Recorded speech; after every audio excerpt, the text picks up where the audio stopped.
Cats that came here was in a sick, weird, degenerate bag.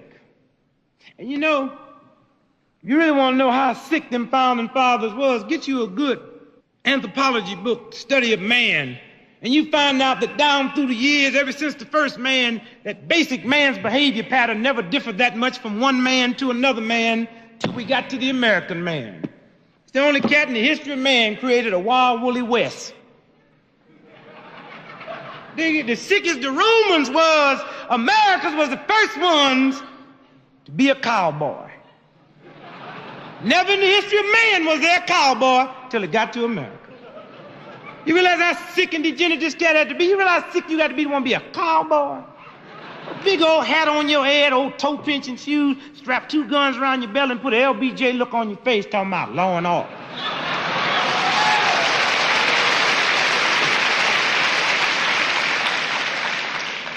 And to this very day, America still got a cowboy mentality.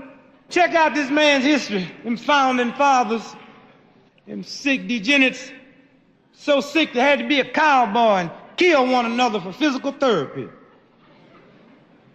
One day, cowboys had a big meeting. Said, we got a problem. They said, what's the problem, hombre? Said, we wiping out one another. Said, well, cowboy got to kill somebody to be cowboy. Said, well, we got a master plan. Said, what's that? Said, we're going to find somebody else to kill. Say, who? Said, that's not important. Said, what's important is what we're going to name them.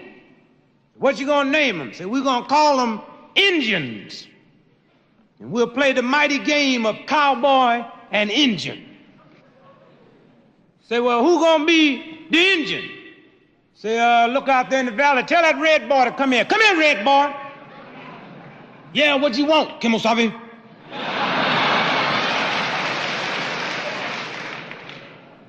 You the Indian, boy. Say, the what? What's that? You find out, take that gun and run for the hills.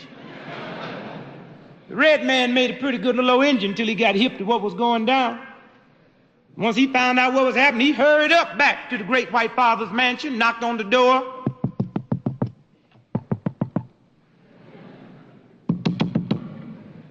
Great white father come, looked out the door and said, yeah, what do you want, red boy? Said, me just come to tell you, me not gonna be your Indian no more. Say, what? You red-faced, moccasin-wearing freak, who in the... Red man say, great white father, call me all the names you want to call me. Me still not gonna be your Indian no more. Rather than the cowboy being outdone, he looked at the red man and said, well, you just want to quit because you found out cowboy got too much manhood for you, huh, boy? Red man say, great white father, your manhood's never bothered us. We checked that out the first day you landed at the Plymouth Rock. So, well, you got to admit we some mean hombres. We killed too good for you. That's why you want to quit.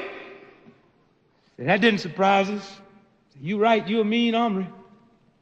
You do mean, vicious things, but it didn't surprise us. Raped our women, killed our kids, and burned our village down, and all of that didn't surprise us. We kind of expected that out of you. Cowboy said, oh, come on, Indian. Damn it, you know we surprised you on something. That's why you want to quit. I said, yes, my white brother, you did surprise us on something. But it wasn't you raping our women and killing our kids and burning our village down. That didn't surprise us. What surprised us, my great white brother, after you do all those vicious things to us, you go all over the world trying to convince man that red man is the savage.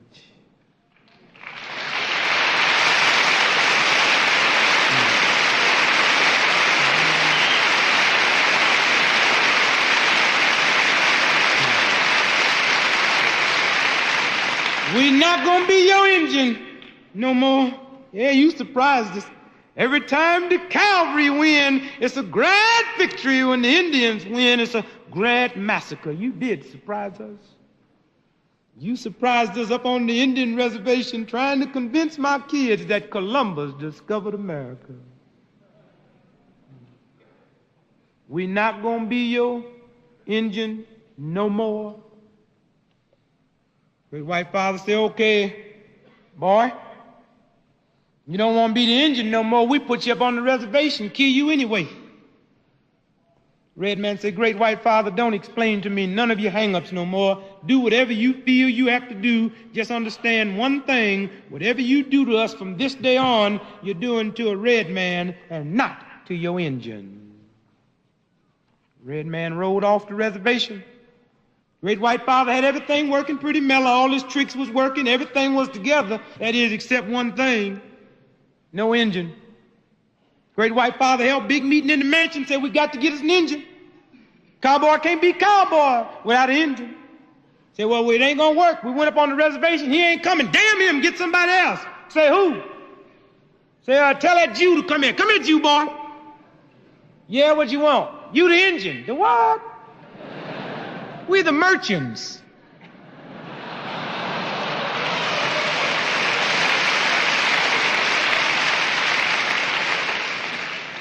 Damn it, Jew, we say you the Indian. Indian, what's that? You find out. Take that gun, run for the hills. Jew made a pretty hip little old Indian till he got hip to what was going on. Didn't take him too long, because the Jew ain't never been nobody's fool. He always had some smarts. Matter of fact, the Jew was so hip, he damn near found out what was going down before he left. So he hurried back to the Great White Father's mansion, beat on the door. Great White Father looked out the window and said, yeah, what do you want, Amy? Said, we just left the temple. Say, so what? Say, so what? We decided we're not going to be your Indian no more. Say, okay, Jew, if you don't want to be the Indian no more, you have to do something for us. What do you want to do? Jew said, I don't know. We'll think about it. Great White Father said, okay, Jew, and while you thinking about it, we'll be watching you. You know, to this very day, the Jew is still thinking about it. And the Great White Father is still watching him. Well, like I say, all the tricks was together. Great White Father had it going. All his game was working. All his tricks was working. Everything was together except one thing. No engine. Matter of fact, he gone longer this time than he ever gone without an engine. 3 weeks, 4 days. I was really getting to him. He got to shooting at his wife and stomping at his kids. Again, Great White Father had a big meeting in the mansion. Said, we got to get us an engine today. Said, who we gonna get? Said, who's left? Tell that Irishman to come and say, oh no, not that Bigfoot, dumb, clod-hopping freak. Said, better him than my wife. Come here, Irishman. Hear what y'all want. Are you the engine, boy? Say, the what? What's that? Say, you find out, take that gun and run for the hills. The Irishman made a pretty hip little old engine, because he didn't get as hip as the Jew as quick as he did, but he got hip. And when he did, the Irishman hurried up back to the Great White Father's mansion, knocked on the door. Great White Father looked out and said, yeah, what do you want, Irishman? Said, I just come to tell you we're not going to be Indian no more. Say, you dumb freak, who you been talking to, them damn Jews? Said, okay, Irishman, if you don't want to be the Indian no more, you have to do something for us. What do you want to do? Irishman thought about it for a while, said, we'll be your police.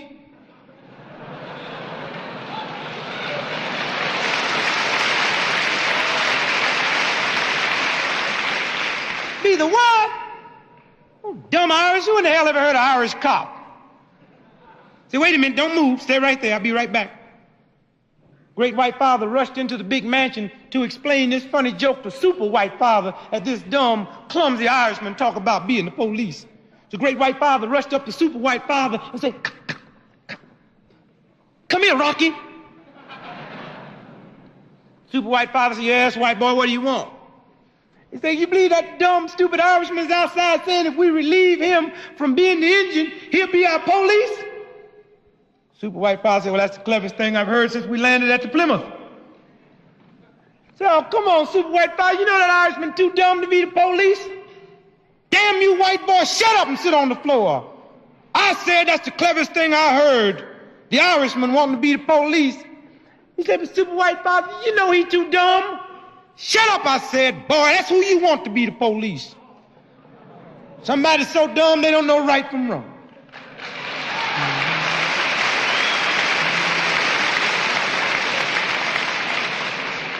And anything we do wrong, we'll tell them it's right. And anybody try to interfere with us, we'll tell them they're wrong. Woo, you sure is smart. That's why you super white folks. So it came to pass the Irishman became the police. Again, everything was working pretty mellow. All this system was working. All his tricks was working. Everything was together except one thing. No more Indians. Again, Great White Father held big meeting, said, we got to get us an engine. Can't go another day without an engine. Say, who we gonna get? Say, look down in the valley, who's left? Say, tell that Italian to come here. Come here, you wop. Yeah, what for you want with me? Say, you the engine, you wop. Say, engine, what's that? Say, you find out. Let that monkey go. Get rid of that organ grinder. Take that gun, run for the hills. The Italian made a pretty hip little engine. Matter of fact, if you really want to know what the cowboy was all about, you should all read the story of Psycho and Vanzetti. Matter of fact, if I had my way, I would make it mandatory by law that every child in America that reached the tender age of 12 by law would be forced to read the story of Psycho and Vanzetti. And then you'd have no doubt what the cowboy was all about. Well, like I say, Italian made a pretty hip little engine until he got hip to what was going down. He too hurried back to the mansion, beat on the door. Great White Father rushed to the door and said, yeah, what do you want, Italian? Said, we just come to tell you we're not going to be the engine no more. Say, okay, Italian, if you don't want to be the engine no more, you have to do something for us. What do you want to do? Italian said, I don't know, we'll do anything you want us to do except be the engine. You say, anything? Say, yeah, anything. Say, okay, Italian, how about pushing a little dope for us? Say, what? Say, how about pushing a little dope for us? Say, oh, no, you just want to get us put in jail. How in the hell can you get put in jail when we own the Irish police?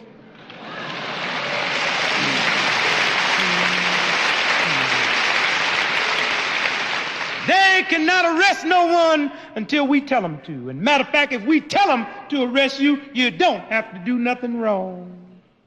Say, no, even if the Irish cops don't arrest us, what about the parents? The American people will react. So what do you mean? You just can't go around pushing dope to people's kids and the police not doing anything. The American people will rebel. So you don't have to worry about that. Say, why? Say, we got a program, we'll have most Americans so dumb and stupid, they'll never know what's going on. Say, how you gonna have all Americans dumb and stupid? Say, we got a master plan. Say, what do you call it? Say, it's called education.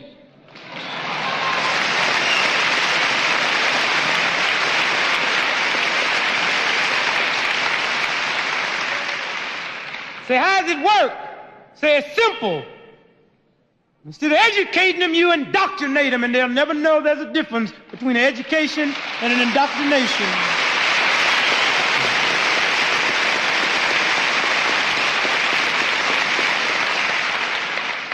As a matter of fact, we'll guarantee you there'll come a day in America where the average American will be so dumb and stupid they'll never have the wisdom to figure out how a 9-year-old kid in New York or Chicago or Cleveland can find a heroin man, but the FBI cannot find him.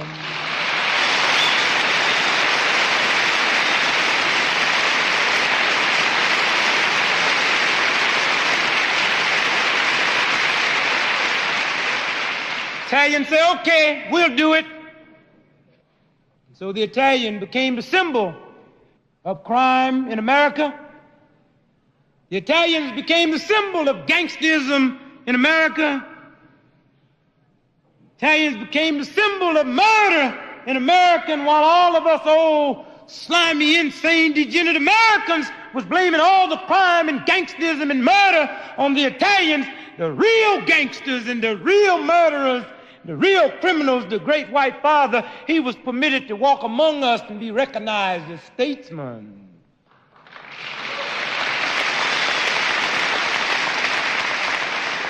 Oh, that slimy degenerate gives large grants to all the colleges and universities. He tries to control everybody on the board of directors. That's what the problem is. Today, young folks in these college institutions are saying, no more lies, damn it, teach me how to live instead of teach me how to make a living.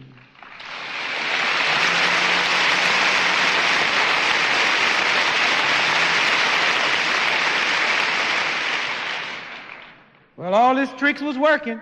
Everything was mellow. Oh, he had his game uptight, except, no, it was worse than that. Not only did he have no more engines, wasn't no more left.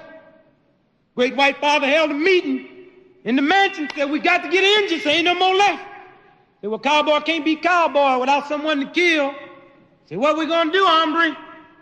Say, tonight we'll choose sides, and tomorrow morning at 12 noon, we'll meet in front of the OK Corral and have a shootout. What a glorious thing. Great White Father gonna wipe out one another. That night they chose sides. The next morning at 8 o'clock, they was all sitting around the breakfast table looking at one another with the dead eye, knowing that in less than 4 hours, the Great White Father would wipe out Great White Father. That is, the great wipeout that never happened. You see, at 8:20 that morning, something happened. I never will forget that. At 8:20 that morning, less than 4 hours before the Great White Father was going to wipe out one another, the nigger showed up at the mansion. Knocked on the door. Great White Father rushed to the door and looked down and said, yeah, what do you want, nigger? Mr. White folks, we just wanted to know if we could apply for that engine job. Nigga, what you say? Say we want to know if we can become the new engine. Say, hell no, nigga. That's why you the nigga. Dumb as you is. Wait there, don't move. I'll be right back. Great White Father rushed inside the mansion to show this old dumb, stupid nigga to Super White Father. He said, come here, Super White Father. Say, look out the window, look at that dumb, ignorant nigga. He's so dumb, he want to be the engine. Super White Father came, looked out the window. Said, come here, white boy. I said, yeah, what I done now? Said, look at that nigga out there. That ain't no ordinary nigga. He said, well, they all look alike to me. Damn you white boy, sometime I don't know how you got in here with us. Look at that nigga. That's no ordinary nigga. Look at him standing tall. Lips all tucked in. Brooks Brothers suit on. Phi Beta Kappa key from Harvard and Yale. That nigga look more like us than us. Tell that nigga to come in here. Come in, nigga. Yes, sir. Nigga, I understand you want to be the engine. Yes, Miss White folks. Okay, nigga, that's a funny joke. Now get the hell on out of here before we hurt you. No, Miss White folks, we really want to be the engine. Nigga, do you know if we do the engine? Yes, Miss, you're damn lying, nigga. Don't you lie to me. Where in the hell you could know if we do the engines and want to be one? Yes, Mr. White folks, we know. Shut up, nigga. Let me tell you what we do the engines. We rape their women, kill their kids, and burn their village down. You didn't know that, did you, nigga? Yes, Mr. White folk. You mean to tell me, nigga, you know what we do to engines and you still want to be one? Yes, sir. Why, nigga, why? Cause you see, Mr. White folks, y'all do the same thing to niggas, but at least they tell us the engine get to carry a gun.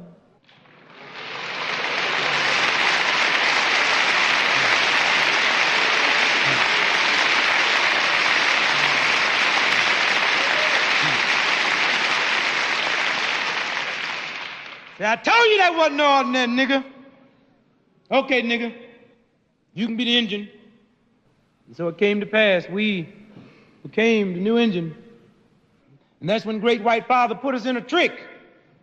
See, we thought once we became the new engine, we'd be relieved of our nigger duties. No, he said, you still the nigga too. You volunteered for that engine gig. Now, being the engine ain't no big thing because everybody at some time or another have been the engine in this country. But I say to you today in America, you never know what being the engine is until you have to be the nigger too.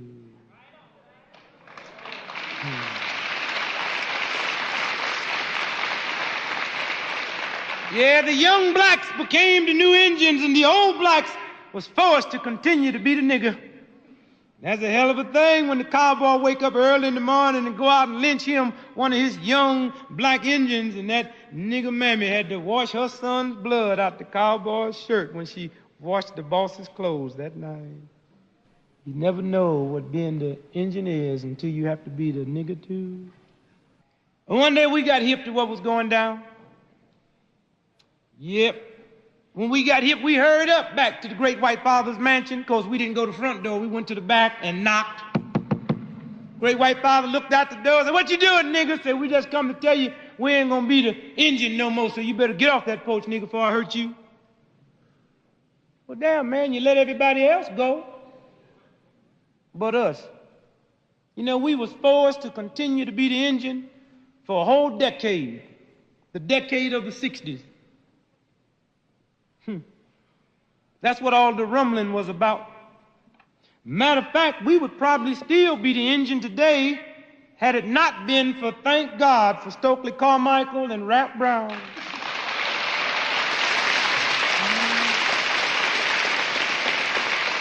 Yeah, Brother Stokely and Brother Rap taught us one good lesson. They say, "My black brother, you don't want to be the Indian anymore. Stop looking like the Indian." I said, "What do you mean, Stokely? What do you mean, Rap?" So take the wall paint off your face, get the feather out your cap, throw them beads away, and quit making them damn blankets. And when you stop looking like the Indian, black brother, he'll understand that you not. Look like yourself, because black is beautiful. We wasn't talking about black was beautiful at the expense that white was ugly. We was talking about black was beautiful because the system had warped our minds so bad. Up until 5 years ago, most black folks believed black was ugly. Well, we listened to Brother Stokely and we listened to Brother Rap. We stopped looking like the Indian. We let our hair grow out the way nature meant for it to grow out. We say anybody don't like nappy hair, go to hell.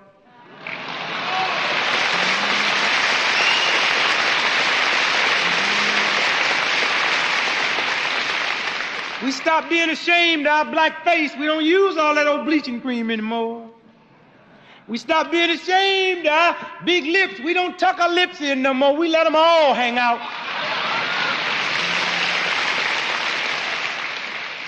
Ain't y'all ashamed of them big old funny looking lips? Used to be. How come y'all ain't ashamed no more? Well, we just realized man couldn't live without a little love, and all big lips mean is when I reach to kiss my lady, chances are I ain't gonna miss her.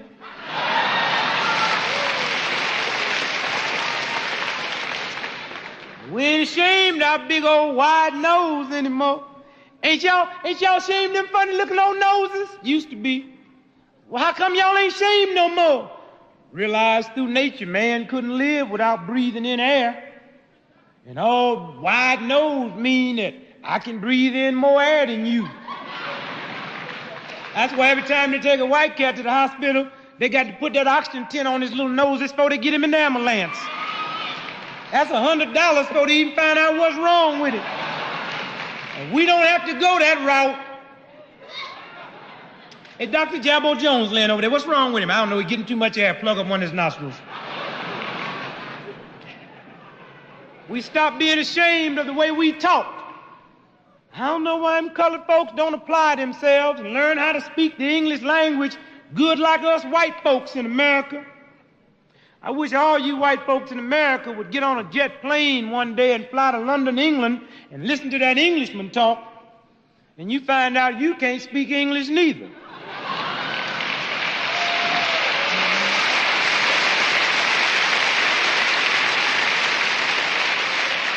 The only difference between you and me, hell, we know we can't talk, and we know you can't talk. So what the hell we want to run around sounding like you for? You see some nigga running through the black ghetto talking about, gosh.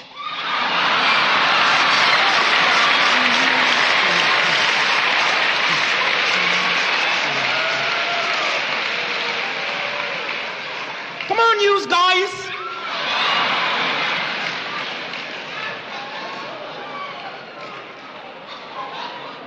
You know, you listen to them coloreds talk and you just can't understand what they're saying most of the time. That's right.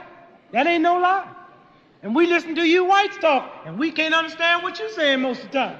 Of course, we don't make no big issue out of it because we feel you doing the best you can. But you know, if you white folks in America would listen to one and just listen to each other talk. See, we listen to you all the time. Get you a tape recorder and record your conversation. Then play it back and write it down.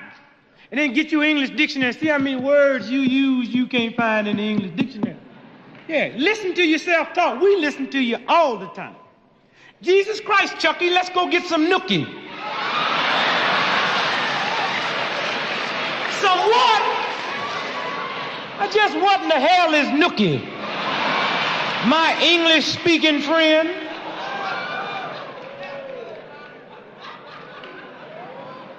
I've checked every English dictionary, can't find no nookie, but the way you be looking for it, I know it exists. Yeah, I'm 38 years old, been all the way around the world. I still don't know what nookie is. Just sound like something I ain't never had and don't never want. I'll just be happy with my wife and 8 kids.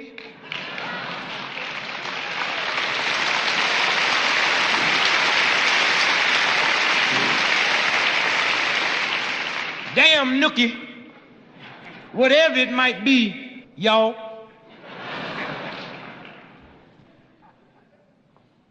Well, after a whole decade of not looking like the Indian, great white father got hip, and it happened.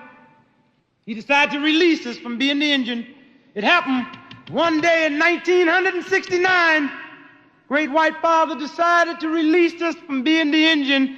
And that's when we put him in the super trick. We said, we're not going to be your nigger no more neither.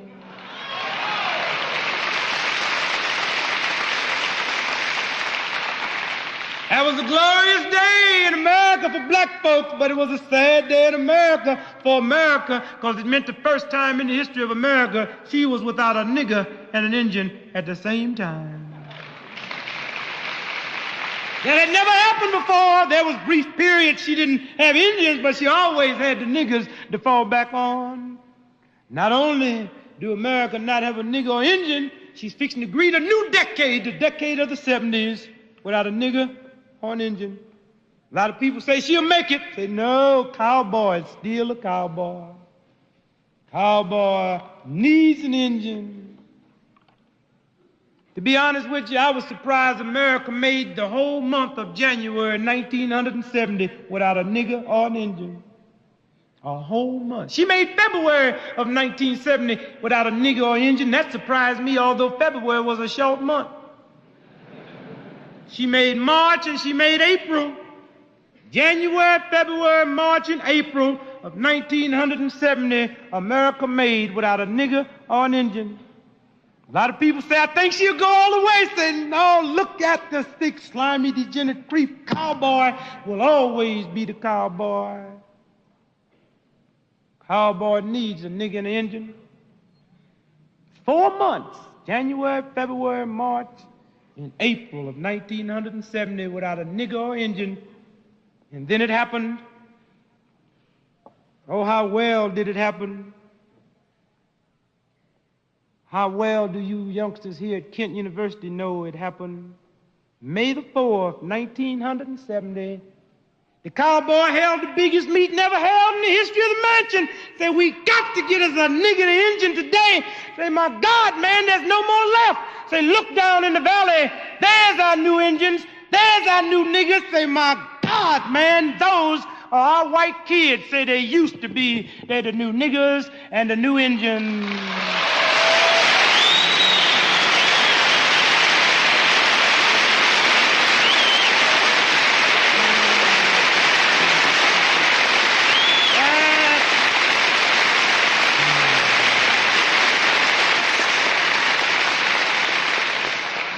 What the killings at Kent University last year was all about. May the 4th, 1970 was you young white kids' inauguration day. That was the day, beyond a shadow of a doubt, that you young white kids in America became America's new nigger and became America's new Indian.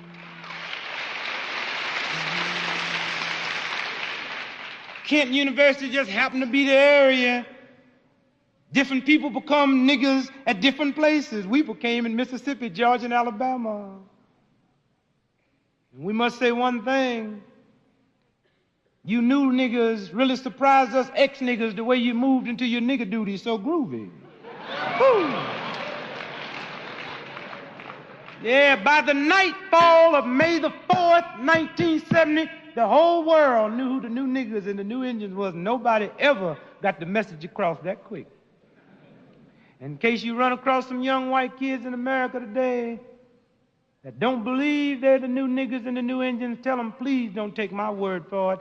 Tell them to listen to them talk shows on radio and television. Tell them to listen to the older white folks today discussing you younger white folks. They sound the same way talking about you today they used to sound talking about us in the 60s.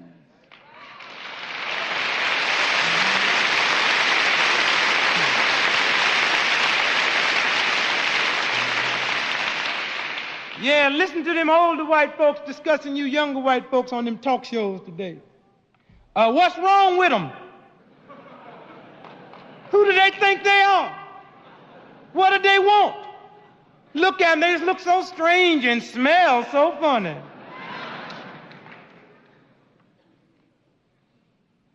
Whenever the cowboy get him a new nigger and a new engine, he always gets him a fringe benefit that goes along with that. And that fringe benefit is that all niggers and all Indians look alike.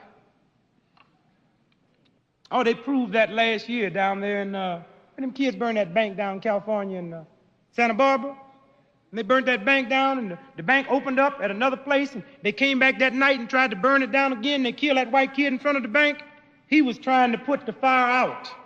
All niggers and all Indians do look alike.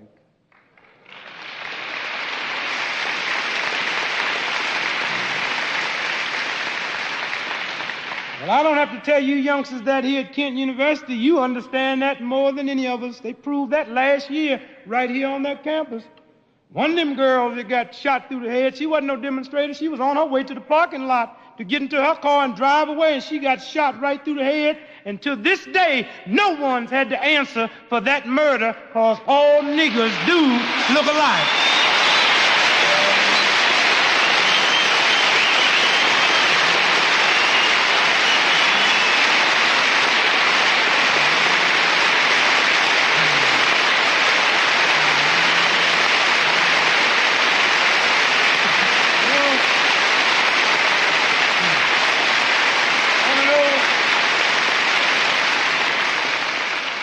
They proved that with one of the fellas that was killed here. One of the two of them, I don't remember his name.